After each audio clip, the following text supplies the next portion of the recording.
Hey there, fellow travelers. Mark here with Wolters World, and today we're in Marrakesh, Morocco for the 5 things you're going to love and hate about visiting Marrakesh.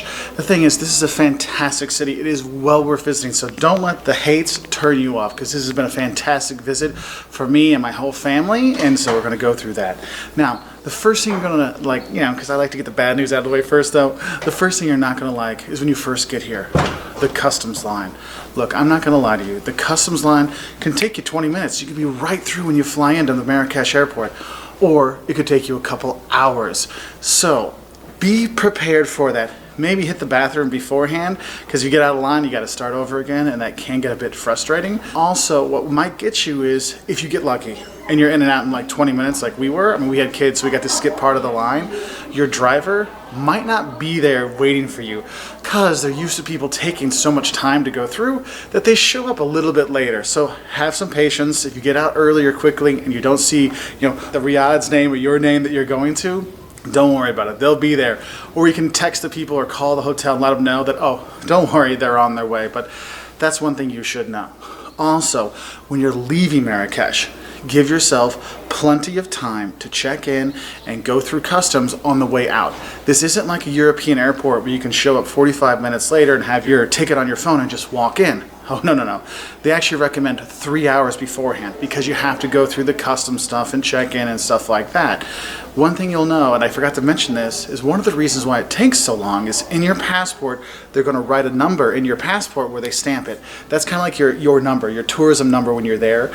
That's the number you're going to use when you sign into your hotels and stuff like that. So that's kind of like your tracking number when you are here, okay? A little extra tip when you're at the airport, okay?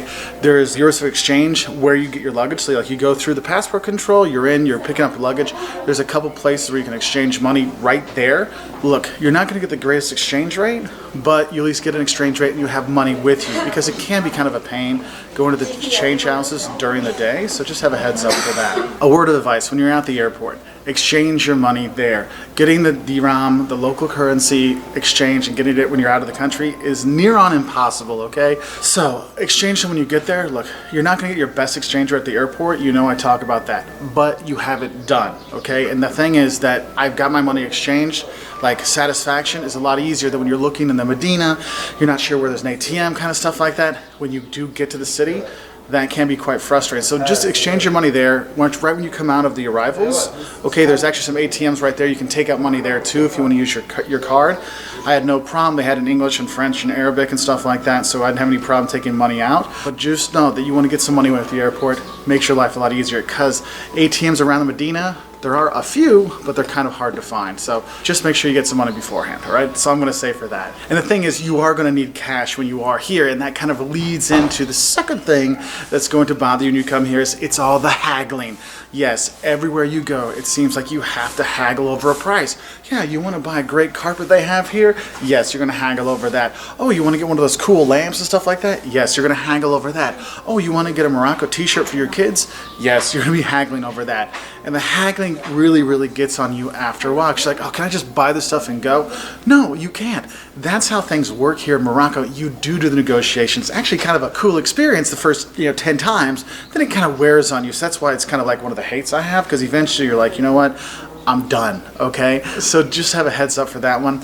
Also, don't think haggling is scamming. There's a difference, okay? Haggling is kind of how business works here. And what I would say is, if you're buying something and they're starting with a price, try to spend between 25 to 50% off of that first price they give you to get kind of a good price, what you should be paying kind of stuff in those haggling situations. Now, there are scams and stuff you need to watch out for when you're here. Probably the biggest one is dealing with the taxis. One thing I'll say is, if you're going to be taking a taxi, well, one, if you need to drive anywhere, ask your Riad or your hotel to book one for you, and they'll set the price, and it'll be fair enough that way. But if you're going to do it, agree to the price with a taxi driver before you go, just to make sure everything's on the up and up, okay? So do have a heads up for that one. And then I think another thing I would want to mention to you is not necessarily the scam, but just have a heads up, is realize when people are offering you the tours that are here, and there's tons of tours here, I'll talk about that in the loves, but realize that not all the Sahara tours are the same. 1, 2, 3, 4 day tours. Look, if you want to see the real Sahara, it's like an 8 to 10 hour drive. okay? If you're doing something less than that, you're not going to get the full-on experience. So don't let them say, oh, you can do the 1 day, you'll see this stuff, or the 2 day. Look, you want to spend 3 or 4 days doing the Sahara, so when they're trying to sell you those things, just have a heads up for that one, okay? Now, the third thing you might not like when you come to Marrakesh, which is weird because it's going to be actually my #1 love as well, is the craziness in the Medina. Look, you'll have motorcycles going by, you'll have donkeys going by, you'll have mopeds that have backs of trailers on them taking stuff places going by, tons of people, it's packed, it's crazy, it's awesome, the sights, the sounds, the smells, it can really be an amazing experience. But the thing is, it can be a bit overwhelming and sometimes it can be a little bit dangerous. So when you're going through there, make sure you're putting your wallet in your front pocket, you're putting your bag on the front kind of stuff. If you've got kids or heck, just you, stay on the side because the bike's going by and the donkey's going by. I'm like, no one wants to remember getting impaled by a donkey, carrying, construction equipment for their memory of Morocco. So do have a heads up for that and realize when you're going to the Jamel Fana, the main square there, I know I'm saying it a bit off, but like, it's such a really cool experience, but it can be a bit overwhelming with the snake charmers and the guys with the monkeys that are there and stuff like that. And everybody's like, come, kind of stuff. So just have a heads up. If you're getting freaked out, if it's getting too much for you, if you see a Riad is a multi-family home that's been turned into a hotel. Usually has a really cool restaurant in it too. Go inside one of those, catch your breath. Go into a cafe, catch your breath to kind of recenter yourself and feel, okay, I'm okay, to go back out in the craziness, because it can be a bit much. I've seen tourists when we've been here, like them about to freak out. And the thing is, when you're going through Medinas, you have these back alleys kind of stuff, and it is very, very easy to get lost. I know that's where a lot of people get scared. The people are very nice, and I know we've gone down the wrong way, and the guy's like, hey, that's a dead end, man. You want to go back out that way? I'm like, hey, thanks, dude. That's awesome. It can be a bit much sometimes, so just have a heads up. Always have your city map with you. Ask your hotel, your Riad, to give you one, so you have that. Have the GPS on your phone turned on. Put a pin for your hotel or your Riad so you can get back there, just to have a heads up, okay? Because you need to realize is you will get lost, and that's totally okay, all right? Now, the fourth thing you're not gonna like when you come here to Marrakesh is really gonna depend on what time of the year you come here, because it has to deal with the weather. Look, in the summer, it is oppressively hot. I mean, 50 Celsius, over 100 degrees Fahrenheit for a few days in a row is not unheard of. And so what you need to make sure you're doing, wear, loose-fitting clothes, try to cover as much of your skin as possible to kind of keep yourself safe from the sun and the heat and this kind of stuff. So do be ready for that. But the other thing you might not like is if you're coming here in the winter time, like we're here in late November. I mean, it's chilly. I mean, I got goosebumps because I'm so cold.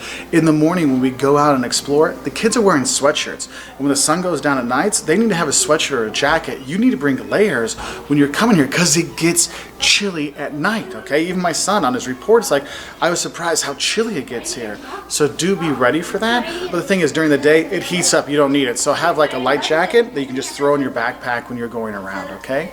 Now, the fifth thing you're not gonna like when you come here, I'm gonna let Jocelyn explain that one. So our fifth hate, or thing that you may not like when you're visiting Marrakesh, is the different ways that men and women travelers may be treated. Everyone's experience is different, but there were several times where I felt left out by the men. This was usually in the souks and things when dealing with purchases and negotiations.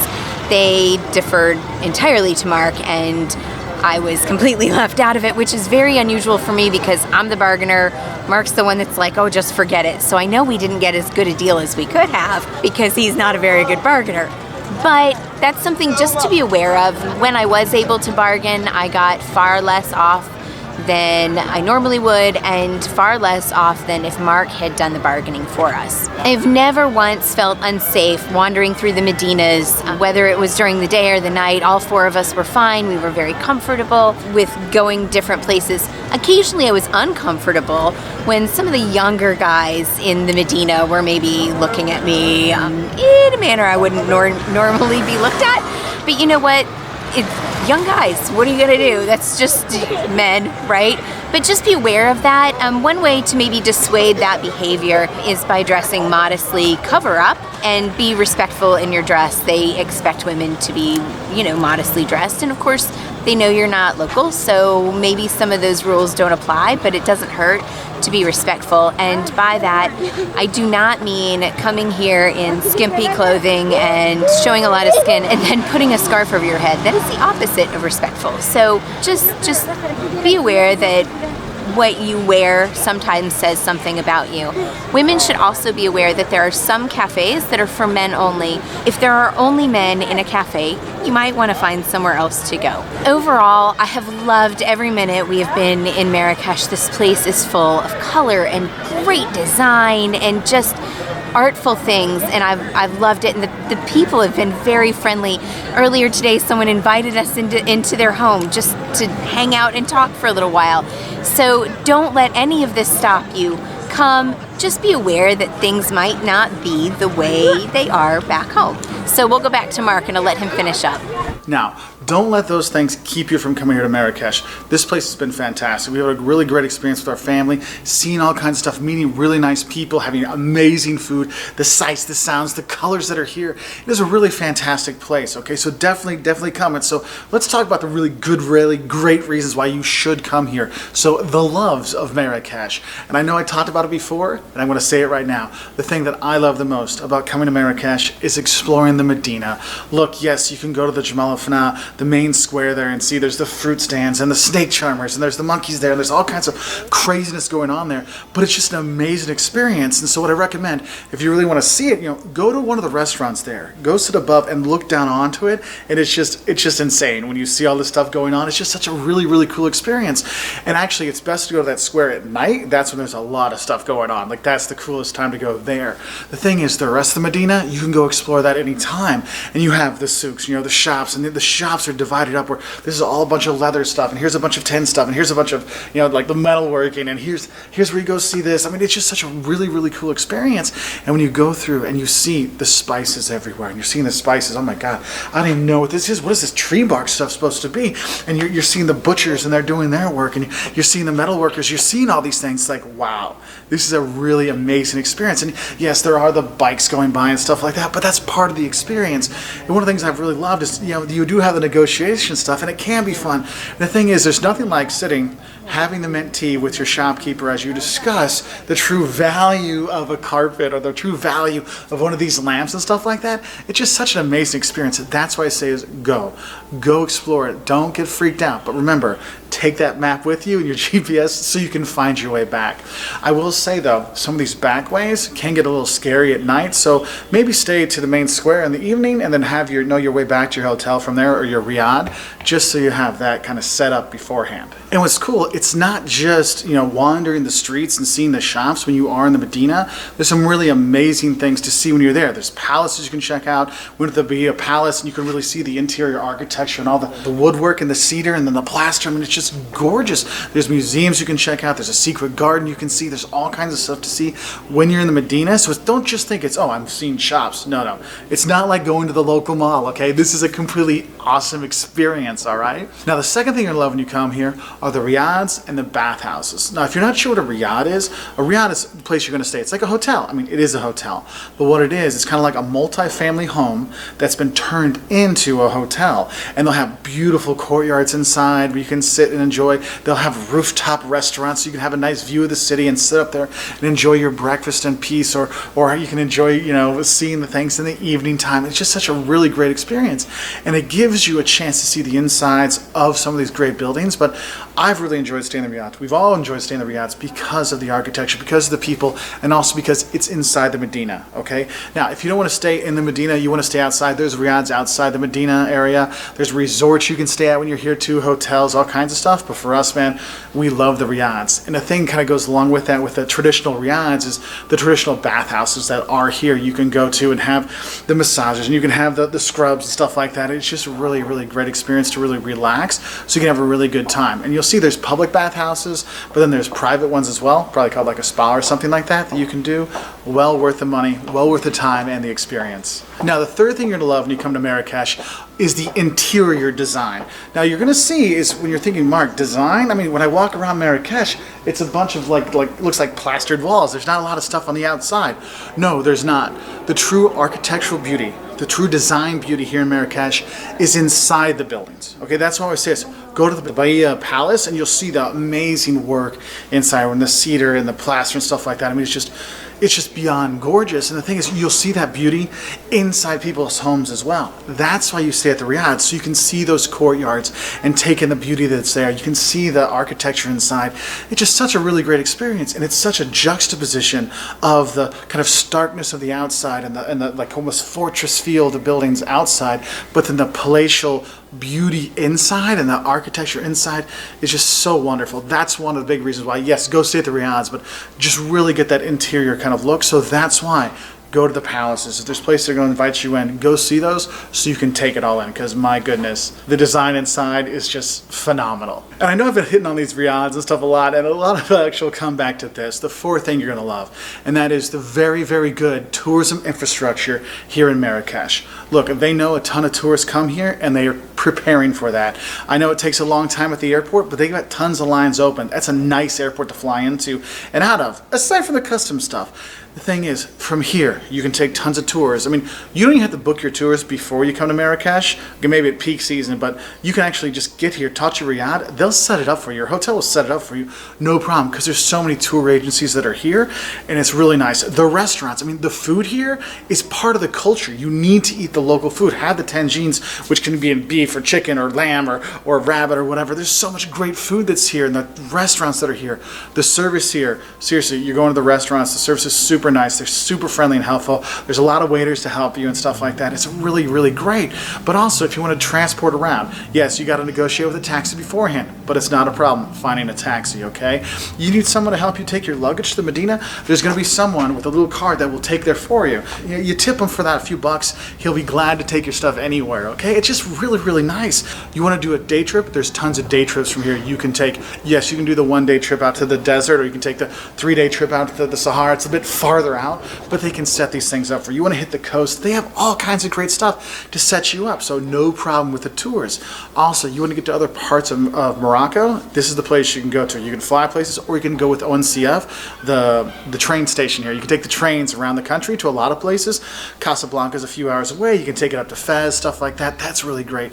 And that's what's really cool, is they have this great tourism infrastructure here, from the hotels to the markets to the museums to the palaces, heck, cooking classes. I mean, that's the thing, is it's just such a fantastic experience. They really help you learn about Moroccan culture. And that's what I'm saying is, if you get a chance, take a guided tour. If you get a chance, take a cooking class, take a food tour, things like that. There's a lot of really great ones out there. I know we took one, it's called Femme de Prix, like the hunger of spices, or kind of thing.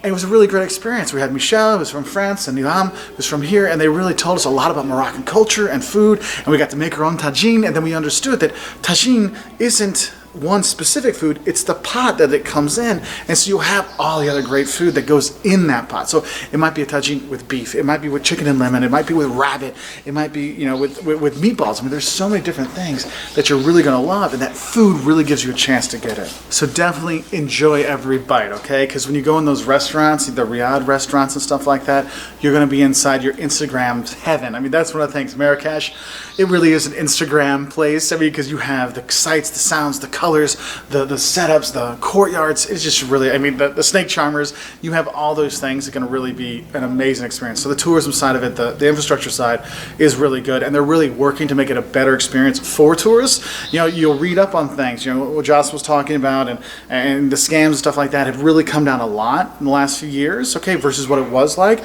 and they're really trying to make it a better experience for tourists, which is really great. And that leads us into the fifth thing. The fifth thing that we've really loved about being here is the people have been super nice. Now, I know we mentioned the scams and the other stuff, but the thing is that's not all the time. The people here have been wonderful. The people help us in our Riyadh, our guides, even the kind of pushy salesmen at some of the stores have always been very, very friendly. You know, our kids bought a couple Morocco jerseys, and I can't tell how many people are like, Hakini, yeah! Like, and the people are so nice and welcoming to us. We've had so much mint tea. I mean, I love it. I can't wait to have mint tea forever. And then you have that, and the people are just really wonderful here in Morocco. And so if you get a chance to talk to them, I mean, even if your French isn't so good or your Arabic's not up there, the people really are great. So make sure that's the best part of coming here, is the wonderful people. So I'll say bye from Marrakesh. If you want to learn more, check us out on our website at woltersworld.com. We're also on Twitter, Facebook, Instagram, YouTube, and have a great time here in Marrakesh. Bye.